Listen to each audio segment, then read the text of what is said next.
पत्रास कारण की यंत्रणांचा गैरवापर।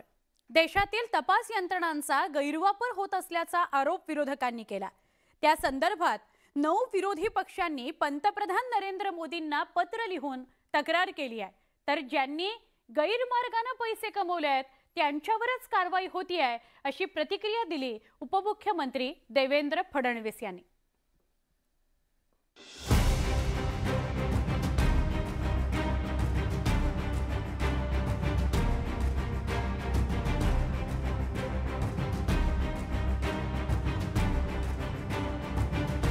विरोधकांनी पत्र लिहून पंतप्रधान नरेंद्र मोदींकडे तक्रार केली। तपास यंत्रणांकडून सुरू असलेल्या तपासामुळे विरोधी पक्षाचे अनेक नेते अडचणीत आलेत। तपास यंत्रणांचा गैरवापर केला जात असल्याचा आरोप विरोधकांनी केलाय।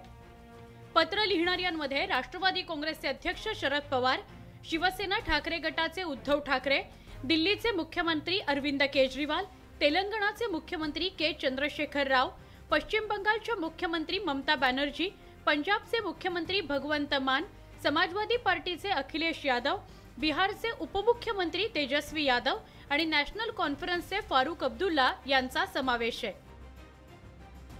दिल्लीचे माजी उपमुख्यमंत्री मनीष सिसोदिया यांच्यावर कोणताही पुरावा नसताना कारवाई केल्याचा आरोप विरोधकांनी केलाय। विरोधी पक्षाच्या ज्या भावना आहेत त्या एकत्रितपणे एका पत्राद्वारे जर माननीय प्रधानमंत्र्यांना पोहोचवले असतील तर अर्थातच या देशामध्ये काय परिस्थिती आहे याच्यावर चर्चा झाली पाहिजे। आणि मला वाटतं पुढच्याच आठवड्यात पार्लमेंट सुरू होतंय। आमची केंद्राच्या सरकारला विनंती राहील की असे सगळे प्रश्न, बेरोजगारी आणि महागाई याच्यावर पार्लमेंटमध्ये चर्चा घ्यावी। पंतप्रधानांना पाठवलेल्या पत्रात एका महत्त्वाच्या मुद्द्याकडे लक्ष वेधण्यात आलं। विरोधी पक्षातील नेत्यांवर भ्रष्टाचाराचे आरोप झाले। त्या नेत्यांनी भाजपमध्ये प्रवेश केल्यावर पुढे कोणतीही कारवाई झाली नाही। आसामचे मुख्यमंत्री हिमंत बिस्वा शर्मा, सुवेंदू अधिकारी, मुकुल रॉय, नारायण राणे यांच्यावरील कारवाईचं पुढे काय झालं असा मुद्दा पत्रात नमूद करण्यात आलाय। तर गैरमार्गाने ज्यांनी पैसे कमवले त्यांच्यावरच कारवाई होत असल्याचं देवेंद्र फडणवीस यांनी स्पष्ट केलं। यंत्रणांचा गैरवापर हा कुठेही होत नाही।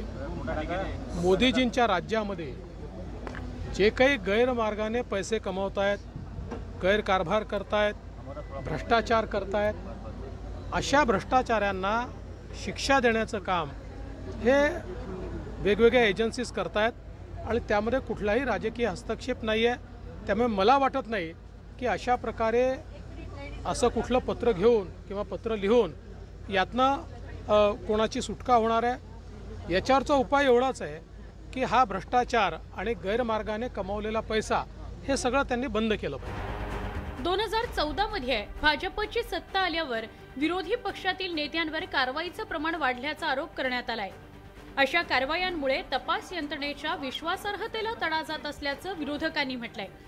आता केंद्र सरकारकडून विरोधकांच्या पत्रावर काय प्रतिसाद दिला जातो हे लवकरच स्पष्ट होईल।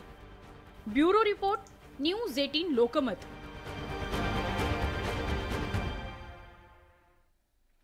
राष्ट्रवादी काँग्रेसच्या खासदार सुप्रिया सुळे वादात अडकल्या।